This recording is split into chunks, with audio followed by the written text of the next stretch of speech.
Okay, hello everyone. Today I am very happy to introduce Sophia Gad-Nasr from the University of California. She's finishing her PhD at the moment, and today she's gonna talk with us a little bit about research in self-interacting dark matter. So without further ado, please go ahead, Sophia. Thank you very much for the introduction. I'm very happy to be here and talk to you about my research. Specifically, it's on gravothermal evolution of velocity-dependent self-interacting dark matter in the short mean free path regime. And so to start, I wanted to motivate a little bit. So what you can expect from this talk is the kind of like, I'll talk about the current state of dark matter and the motivation that we have for dark sector models, for example, and specifically in this case, self-interacting dark matter. We'll go into gravothermal evolution occurring in SID. I'm gonna refer to self-interacting dark matter as SIDM in SIDM halos. I will talk about two regimes, which we call the long and the short mean free path regime evolution, where in the LMFP, the long mean free path regime, there is a very well-known self-similar and universal solution. But in the short mean free path regime, this is new, something that I found in my current work, and then just give a little bit of an idea on how black hole formation, if it can possibly, for example, explain supermassive black holes that exist very early in the universe. So can it provide the seeds for supermassive black holes? I'll just get into that a little bit briefly, but without further ado, let us begin.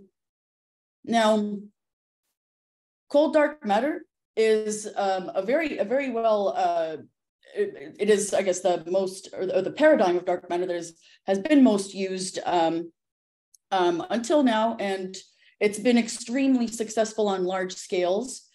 And so,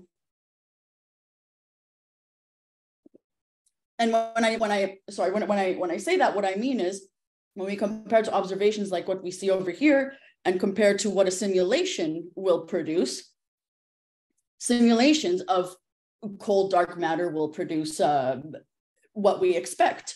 And so it does very well on large scales. And I want to just reiterate that when we say cold dark matter, what we really mean is cold collisionless dark matter.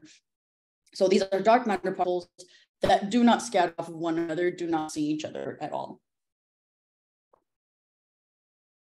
But on large scales, we have essentially, it's fantastic, but when we try to zoom in on galactic scales, like if we zoom in on this here, we find some problems. A couple of the problems that I will discuss, one of them is the Core-Cusp problem. And essentially, what the Core-Cusp problem is that when we find data on say dwarf scale galaxies, when we look at that kind of data, we find that they tend to be a bit more cored. That is to say that the center is less dense than like a cold dark matter profile would predict. But N-body simulations of dark matter, which are just simulations of strictly dark matter, no baryons, that's an N-body simulation, ends up producing cusps. And so we end up seeing something like this, where this cusp here, it's like a CDM. CDM is, again, cold dark matter. I'm just going to refer to it this way, which is well described by this Navarro-Frank-White or NFW profile. You can see that this dashed line, which is the CDM profile, overshoots this data very much. This is like data from little things serving. While if you use like a chord kind of profile, it does much better at explaining that data. Now, that it doesn't end there.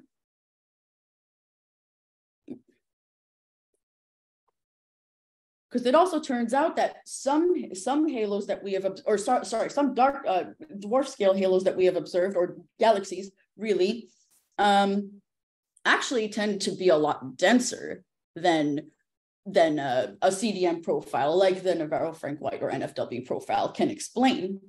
And this is something that has, I guess, occurred with time as our surveys have increased, and we started to see a lot more of these dwarf galaxies because they're very small in mass. And so the more that we've seen, we start to see a little bit of a diversity in them, or something different than what we expect. And so we started to see these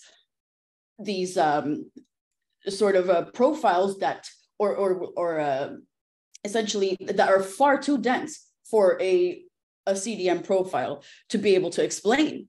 And so this might be something that could indicate, if we had, say, self-interacting dark matter, that there's maybe some sort of a core collapse going on the center. So maybe there's something that is causing this the core to collapse and become denser, which is something that can be explained with self-interacting dark matter. We further have the diversity problem. And so in this problem, it's essentially with this NFW profile, you have like, these, the ρS is the scale density parameter, the scale radius, and Vmax. These are things that can essentially, should be able to just describe the halo entirely, or the profile of this galaxy entirely. And so for say galaxies with the same concentration and similar masses, you would expect that they have very similar profiles. But when we look at their circular velocities, we actually find that that's not true. And for example, in these figures here, the black points are the data, and you can see that although that they are all very similar in mass and as well as concentration, they're very similar. But you can see that actually the data shows you that the circular velocity curves are very different. And it turns out that if you use self-interacting dark matter, because the profile actually accounts for the baryon potential, it can explain this data much better, where you see the total SIDM profile is the red curve, and the CDM only profile is going to be the dashed, or the dotted, blue line here in each of these cases.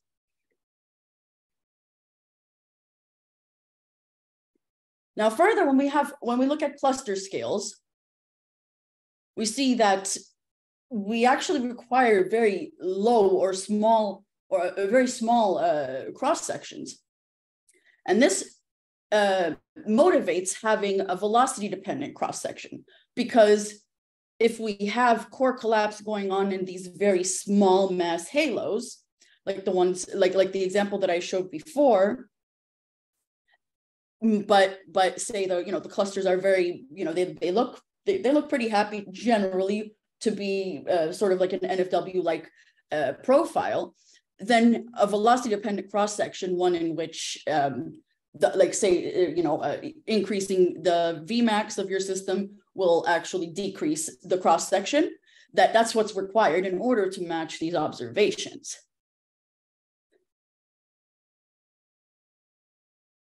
And so what that would kind of look like is something like this. So this is like a cross we talk about it in terms of cross section per unit mass. If we had a constant cross section, then this blue line, for example, here is a constant cross section model. And these two, like the green and the orange, are ones that are velocity dependent, with the orange being one that depends stronger on velocity, which is why you kind of see this, it shoot up very high for low relative velocities and goes very low, becomes very small for higher velocity, so that it can match both the things like, for example, core collapse in dwarfs that we see in dwarf galaxies, while also matching the constraints that we get from cluster scale galaxies. Now, one of the cool questions that comes up here is, when we have core collapse in dwarfs, can these produce supermassive black hole seeds, or the seeds that can explain how we have these supermassive black holes so early in the universe's history? So a little bit of just a little introduction on SIDM. The really nice thing about SIDM is that the interactions that occur, it actually modifies the center, the core of the halo, and not the outer part of the halo. And therefore, your large-scale successes that you have with lambda CDM are preserved so that when you zoom out, it looks just like it would in a CDM universe, which is, of course, something we also require. So so it's essentially in SIDM, you have the dark matter particles that scatter by exchanging some sort of a dark force mediator that we don't understand. And in this scattering, the scattering occurs in the sort of hot, dense central region of the halo, where the scattering causes like a heat transport, which initiates a core growth, followed by a core collapse. Now, initially, the SIDM was introduced with a constant cross-section, and oftentimes you'll see a lot of the sort of, I guess, studies using constant cross-sections. But as I've shown, it's become increasingly apparent that a velocity-dependent cross-section is necessary in order for us to be able to explain all scales, from dwarf scales to clusters as well. And these systems undergo a process called gravothermal evolution, which we will talk about next. So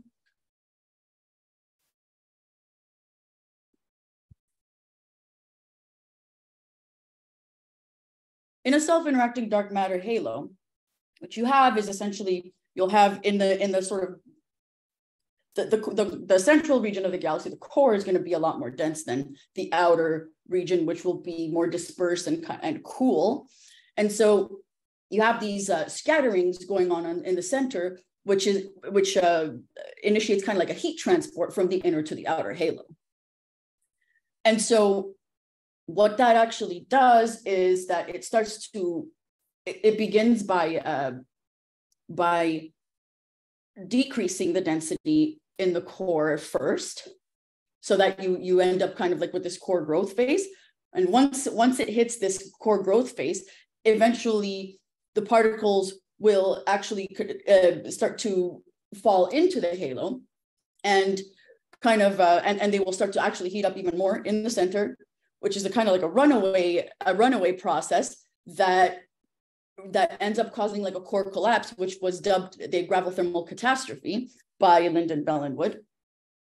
And this is when this process kind of it's like a sort of a runaway process that can't be stopped, that ends up in the core collapsing, and it could then produce a black hole at the center of the galaxy, of the halo, excuse me. Now, there's some examples of what that would look like. So if you have a halo, now these are dimensionless times. So this is when we say t like is equal to 0, what that really means is we've set t equals 0 to be the moment that the halo has reached a maximal core or the minimum density, which I'll show in a figure coming up. But I want to show you exactly what's happening. So as time progresses, you can see the central density is increasing.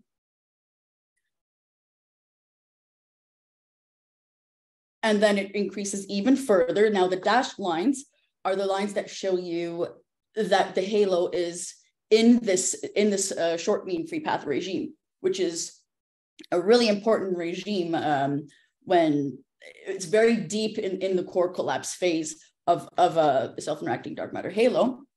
And so you can see these densities starting to shoot up very much, as well as the velocity dispersions. These profiles become like this. And then if you have an even more extreme system with a higher cross-section, it's to an even higher extent. And so this is kind of what happens in the process of gravothermal evolution. Now, the gravothermal evolution, essentially it follows these fluid equations, which are simply, mass conservation, hydrostatic equilibrium. You have to maintain the hydrostatic equilibrium. We have this equation that is of the thermal conduction, as well as the first law of thermodynamics. It governs this whole gravothermal evolution of these halos. Now let's start with the long mean free path evolution. Now in the long mean free path regime of the evolution of a halo, you can essentially say that it's that particles, like dark matter particles, will be able to make many orbits in the halo before colliding with another dark matter particle. And so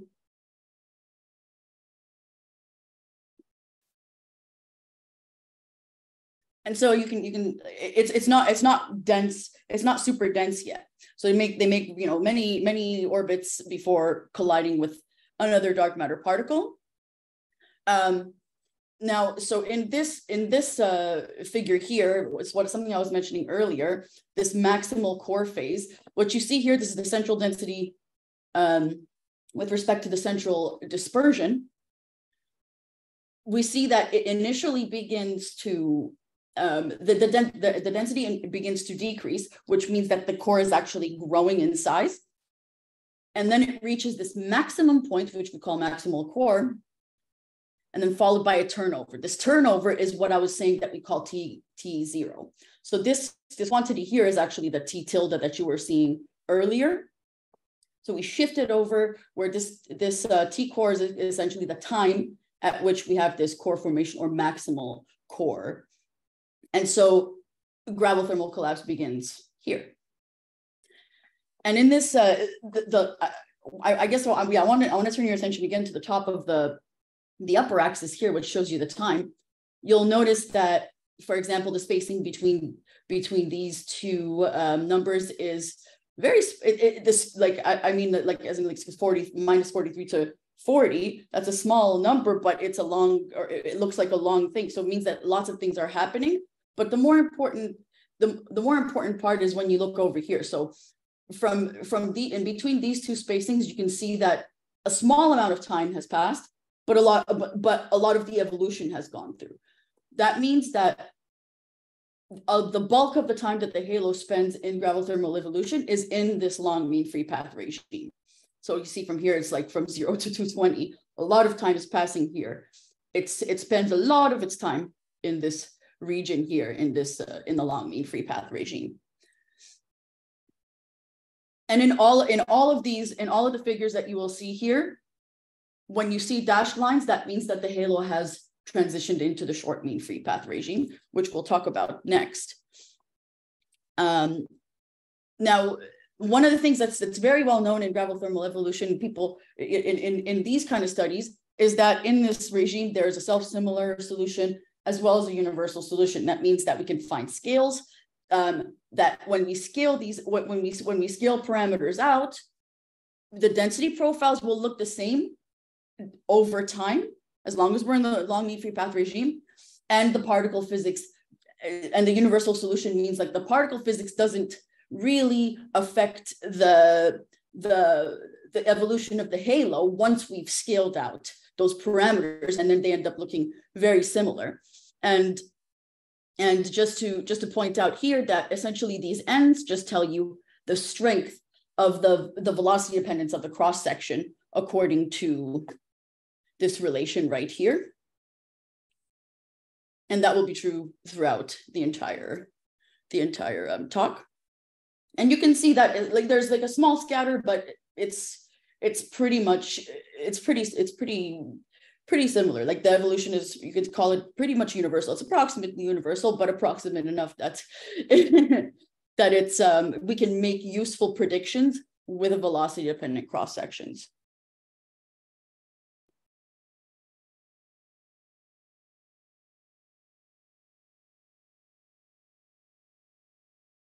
Now, this is like the log derivative of the figure that we saw earlier, and this self-similar solution is actually what you see in this region here. So these points, like it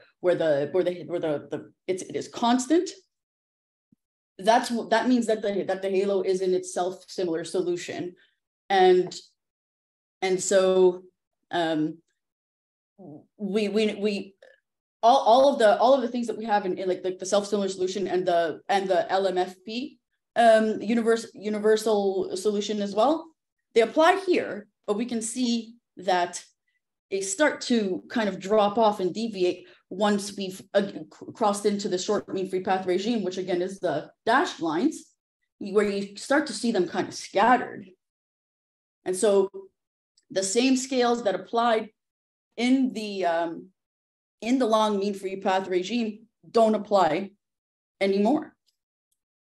Now I want to bring home like how useful a self-similar solution is. So here are just some dummy halos that I made. They're kind of like they have various ρS and RS, so various parameters for these are I should clarify. So these are our isolated halos, isolated spherical halos that begin with NFW profiles, and as soon as the time begins in these semi-analytic works that we are doing, as soon as the time begins, the halo starts to become an SIDM halo.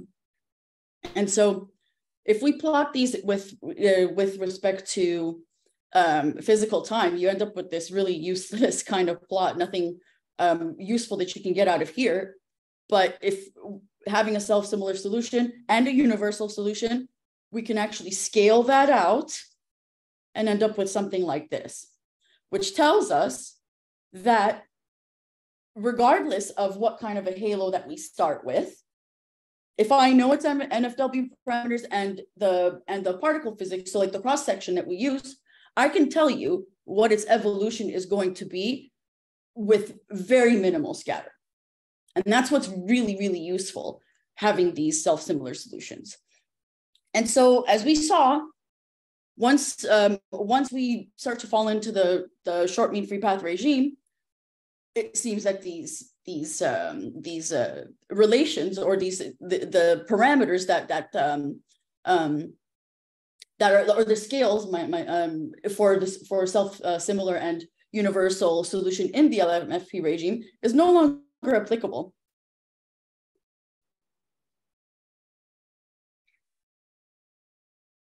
But if we want to make predictions for a black hole mass, because this is something that happens very deep in this the short mean free path regime, so deep in the core collapse phase, it would be very useful, and if not, in fact, necessary, to find a scale like that. And one of the difficulties with that is being able to resolve or to run these codes long enough in order to see long enough in order to see them in these phases. And so in my work, we've done that, and we found a new universal solution in this in the SMFP regime. So this figure is now, it's essentially the same as the figure that we saw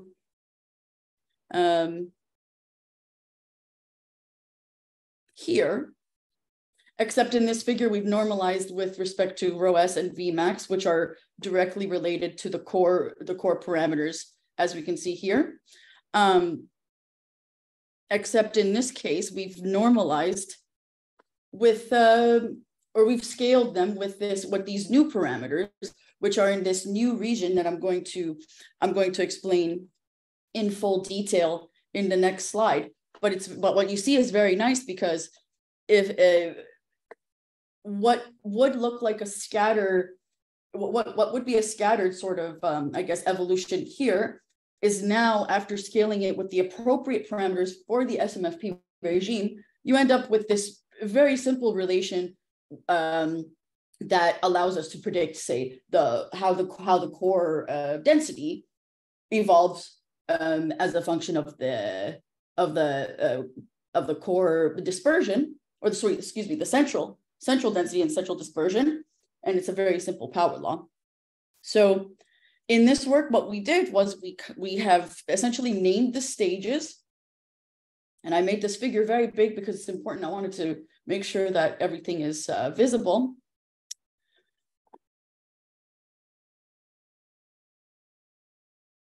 And so we decided to name the stages to make it easier to essentially just kind of know like what stages we're talking about and how it looks. And so we start with stage 0, and I call it stage 0 because this is during the core expansion phase. So it's before that point that we would originally, in the LMFP that we call T equals 0. So this is like before the gravothermal collapse begins to occur, and that's the core expansion phase. So that's the phase in which we see an increase in the size of the core of a halo, while the density is decreasing.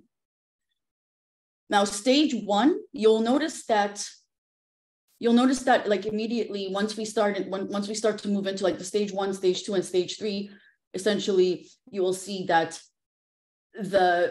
these two sets of halos, these two sets of, I guess, sets of halos, their stages begin at different points. And the reason for that is, well, because in this case here, we're still scaling with Vmax as we did initially in the other figure that I showed you, which actually just cut off over here, okay? Which was cut off over here.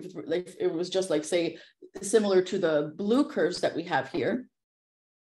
And so you see this sort of scatter over here in the other parameters. And that tells you that if you want to like learn more about this. I'm sorry, did someone say something? Oh, okay. I thought I heard maybe like a question or something. And so it tells you that if you want to learn more about something occurring in this regime, the short mean free path regime, SMFP, you have to find some new scales. Now, just to explain what these halos are, the blue curves they have a cross section of 5 centimeters squared per gram at core formation. So that's why I have this subscript of C0 here. That just means that I'm taking it at core formation, which is just here, and which we saw in the previous figure. That's the point between these two. So just before the core contraction begins, when it reaches maximal core. And for the orange curves, these ones have a cross section of 90 centimeters squared per gram at that same location. And that matters, right? Because we have a velocity dependence where, in this case, again, the subscript is this one here, which indicates that we're talking about the maximal core. And so it tells us that we have this velocity strength, or the strength of the velocity dependence looks like this at that point. When you increase velocity, or when you increase the dispersion, which translates to velocity, you're going to change that, of course. And so it was important for me to explain that so you understand what these halos are. And these are all halos that we ran through a code. It's like a semi-analytic code where we solved those gravothermal evolution equations that I showed previously, and we essentially evolved these halos under with these different parameters. And so I have eight halos over here, and 8 in this group as well. And the main, the notable difference that you'll see is that, yes, the strength of the velocity dependence does create some difference here. But really what you see is that the higher cross-section that you have, the shorter this stage 1 is going to be. And the stage 1 is the core contraction phase, which is where the LMFP evolution is occurring. So larger cross-section means that it's going to go into the short mean free path phase faster. Okay. So stage 1 is this core contraction phase, where you instead now have the core size begins to decrease and the central density is increasing. And here's where we have this LMFP self-similarity and universality, where these sort of kind of constant regions here are where this the self-similarity is occurring. So stage 2 is what we call the unorganizable phase. And the reason why we say that is because this is where we have this where it drops off from that self-similarity that we had in stage 1. So like once the curves become dashed, so this region here, if you look at just the blue lines here, so it's going to be this whole region here, and for the orange set of curves, it's this region here. So it's just a drop from the transition point down to this phase here. We don't have a universal solution for this phase, and we call it the unorganizable phase because we can't really characterize it. But there is good news, because the next stage, which is stage 3, is the constant thermal energy phase. This is where we found for the first time a new universality in the SMFP regime. And you can notice that all of these halos are tending to this slope of 10, so that the parameter that I had previously, where I was scaling in this figure, so these parameters where I'm scaling them by this V10 and rho 10, this just means I'm taking the central density at that transition point and the central velocity at this transition point, where 10 is just the slope that they are tending to. And in this regime, we find that we can fully characterize it, and we find very simple relations that allow us to determine like the core mass and things like that, which are important for making black hole mass estimates, for example. And so this is very exciting. And the good news that I had was that although we have this uncharacterizable region, we actually are able to relate these two regions here, which to each other, so that this part where this is the transition from the long to short mean free path, this is analytically determined. You can determine it analytically. However, the transition into this regime here, into this gamma equals 10, or the constant thermal energy phase, stage 3, you can't determine analytically. And so you'll notice this interesting, I guess, curve of these points. And that just, it seems so the way that we have selected the transition point, so the diamonds indicate that that's the transition point for that particular halo.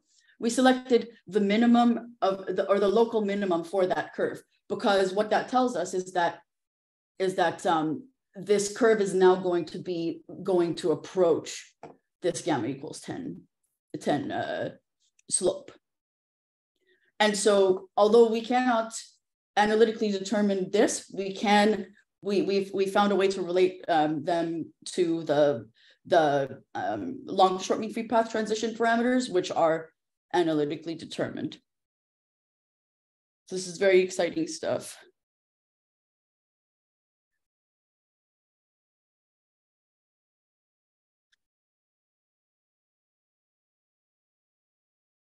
Here's another example of how much better it does when you scale with the appropriate scales in the short mean free path regime. So this is a figure of the central density with respect to time. So it's how the central density evolves as time, dimensionless time passes. And so you can see that there's a big scatter here. And so what you notice with these two groups is that they have different cross sections, right? This is like a small cross section. This is a large cross section. So that means that with different cross section, and as well, you can see the scatter here too, which it's something we've noted already, but that's due to the strength of the velocity dependence. The darker ones are essentially the velocity dependence being 0. So those are essentially constant, and then the lighter that you get, they increase their velocity dependence. So you see the scatter here. When we normalize it with this, the LMFP time scale, which we subscript like this. When we do it with the short mean free path time scale, though, you find that all the curves kind of align nicely over here. Now, I want to point out that if you wanted to, for example, use this for like a collapse time, okay, it's still pretty good at predicting. Like you'll get within, say, 20%.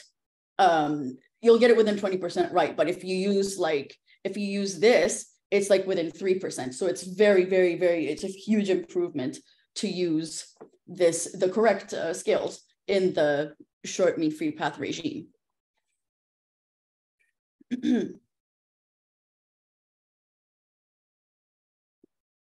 Now, all this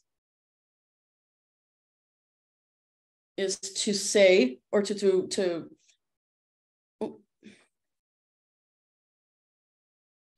to show you this figure here. So this is how the core mass evolves with respect to the central velocity. So I want to point out that like the mass is actually a core mass, whereas the velocity is a central quantity. So for example, when you have the mass and the radius, when we take these core parameters, they're actually they depend on a definition, and so it's like some core quantity that depends on some definition, which we have written out in our paper, which will be coming out any day now. But for example, with the density and the velocity, or the central density and central velocity, we actually take as close to the center as possible for those quantities. And so that's the difference between these two. But what I wanted to show you here is that when we again normalize with these parameters at this slope is equal to 10 at the transition into stage 3, that point, we get that all these curves that are already in the short mean free path well into that gamma equals 10 phase, the stage 3, these are all in stage 3, okay? And it follows this very nice relation where we find that the core mass is decreasing as the central dispersion to the -2. And so this is very important because it allows us to then think about how we can calculate like a black hole mass, for example. Now, previously to this point, and it's likely because people haven't gotten very far in the evolution as we have, because the code can break or it just takes too long. What other people have previously found instead of what we have here is that is this line that you see over here, so that it follows this relation here, which is it's a bit shallower than the actual relation. Now this matters a lot because when the black hole mass is to form, it's essentially we're waiting for this point where it's like the relativistic instability. And so that's going to be when the dispersion reaches something very high, like very close to the speed of light. And so when you extrapolate these two, what you'll find is that with this relation here, the dashed line, which is the one that's been previously predicted, you'll find that you're overestimating the black hole masses that you get by quite a bit. And so that's very important. And I want to make it clear again that the interactions that we're having are elastic. So it's elastic scattering. There's no dissipation in these interactions, and we're beginning with a pure NFW profile, so no truncation, things like that. And so when you and this is the case for both of these, when you do that, if you don't go far enough into the evolution, you're not going to be able to catch this behavior that you see here.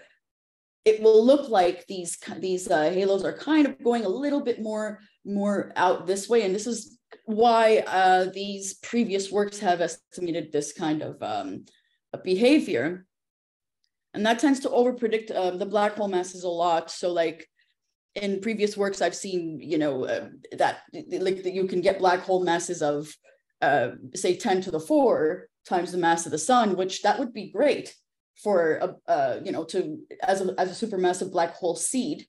That's massive enough to be able to explain how they grow so early in the universe. However, using our relation, we actually find that you end up assuming again that you have elastic scattering. So you have only elastic scattering, no dissipation in those interactions, okay? You don't have a truncated halo. These two things are both said to decrease the collapse time of a halo. So if you have dissipation, it's been shown that that dissipative interactions will cause the collapse to occur earlier. If you have a truncated halo, for example, like a truncated NFW profile, the collapse will also happen earlier. Baryons also can cause the collapse to happen earlier, which also means that there would be less mass loss. So maybe you can get something larger, I don't know. But with this, if you have only elastic scattering, you end up with essentially stellar mass black holes. So can you explain supermassive black hole seeds with these? Probably not. But if you want more details, I would refer you to my upcoming paper, because there we go into it in a lot more detail. You'll get to see we have a recipe that will allow you to determine just by starting with the NFW profile, the NFW parameters of a halo, the particle physics, like the cross section. Just from that, you can analytically determine what the mass of that black hole is going to be step by step without ever having to run the Gravothermal Evolution code.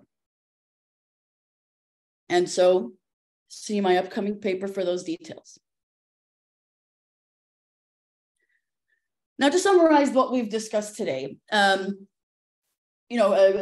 dark matter has been extremely successful, but it's been SIDM has been shown to be a viable competitor as a dark matter model for its ability to be able to solve the problems that we see when we zoom in on these on the scales and look at the small scales. It's able to resolve those problems, the diversity of them as well, while leaving all the large scale type intact. So anything that once you zoom out, it looks essentially kind of like CDM. And so it's a very, very, very, very great competitor for CDM. Now, the LMFP evolution has a self-similar solution and universal solution, meaning that we can characterize the entire long mean free path evolution of any halo. Again, given just those the NFW profiles or the NFW profile parameters. So if you know that profile that you're using, which also can be, you can use a different profile as well, but we did NFW. So knowing, say, like the mass of a halo and the particle physics of it, so like the cross section, you can determine the long mean free path evolution of that halo. Now, happily, because we have the black holes will form very deep in the core collapse of a halo's evolution. So very deep in it. This is already going to be in the SMFP, the short mean free path, when particles are going to scatter many times per every orbit that they make because it's so dense. We found a new universality that we can use so that we can characterize that region as well. And it's been shown that that by doing that, you're actually going to get something different than what has previously been shown for the core mass, for example. We find that the core mass loss is actually greater than previously thought because the relation is actually steeper than what has previously been determined. So you actually have more core loss, given that we have elastic scattering only and pure NFW profile for an isolated halo. And if we have that, it seems that we can essentially get stellar mass black holes only, which would make it, again, difficult to be able to explain how supermassive black holes are, say, 1 billion times the mass of the sun in within the first billion years of the universe's history, because we're kind of back to square one in that case, because we're starting with stellar mass black holes. And so it doesn't look like that's a very promising way to explain the supermassive black holes.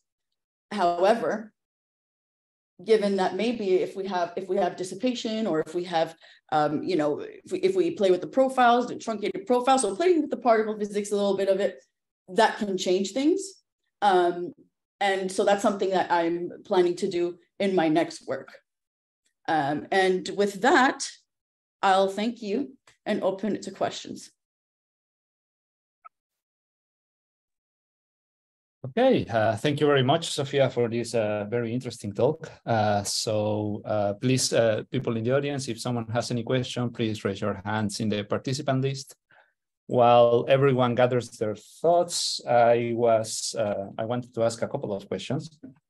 The first one is, so you were talking about these different approaches where you were suggesting small mean free paths and large mean free paths.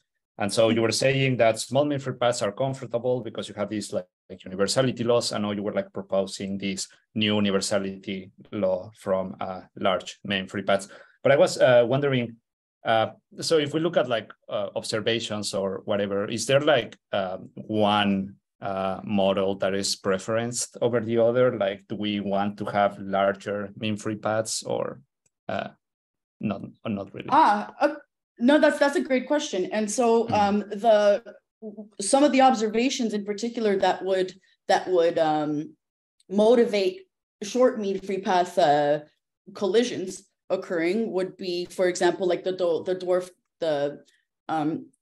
dwarf halos that we see, like these.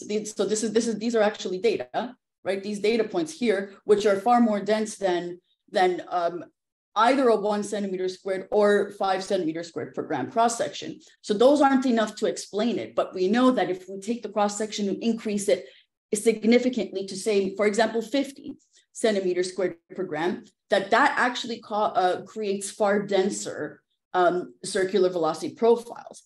And so this seems to be some sort, like, this is one of the pieces of evidence that we have for possible core collapse. And so if there is core collapse, we have to, of course, confirm that, then we could have short mean free path evolution in the core of the halo. And again, when a halo enters the short mean free path, the core actually splits off from the outer halo. So it would be just the core specifically. Okay, thank you.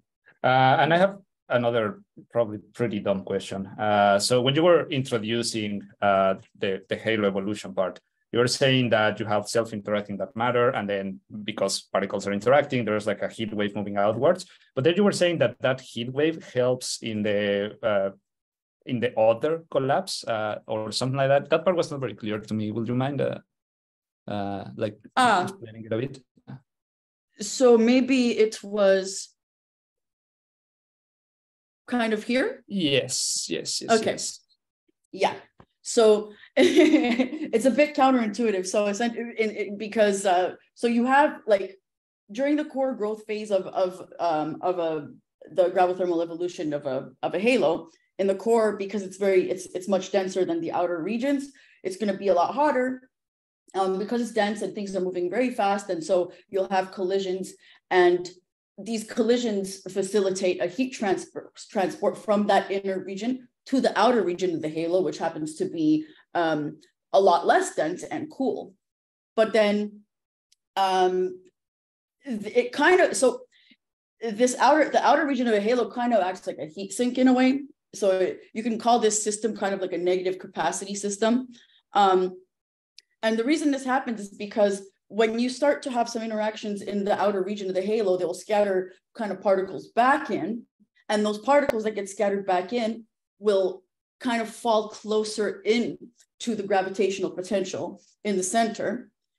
And you have that, and then you have that happening like more frequently to a point where it becomes like a runaway sort of process. And that, and you know, the closer that you are to the center, the faster you're going to move, and therefore it heats up. And during during that process, like while it's heating up, eventually we expect that it's going to reach this relativistic instability, and that's like the gravothermal catastrophe. Okay. I think I got it. Thank you for the explanation. So I see a question from Ellen. Yeah, hello, can you hear me? Yes, I can. That was really interesting, thank you. I have more of a general question about the velocity-dependent cross-section. I was wondering, do you know where that limit, you say like 0.13 centimeters squared per gram, do you know where that comes from exactly?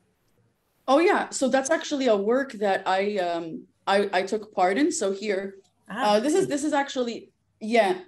So these are actually it's data of strong lensing clusters, and so using like a strong lensing modeling code that's actually produced by Quinn Miner. This is Kevin Andrade. So Kevin, he modeled these, and then essentially kind of looked at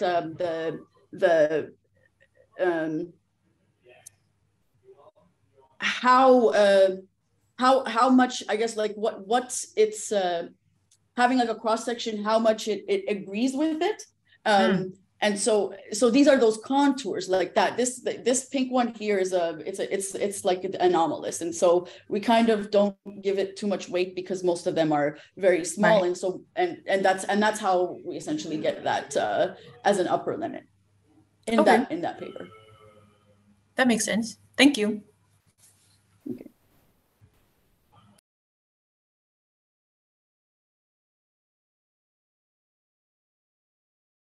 Okay, so given that I don't see any more questions, perhaps we can stop the recording now and have an informal meeting with our speaker.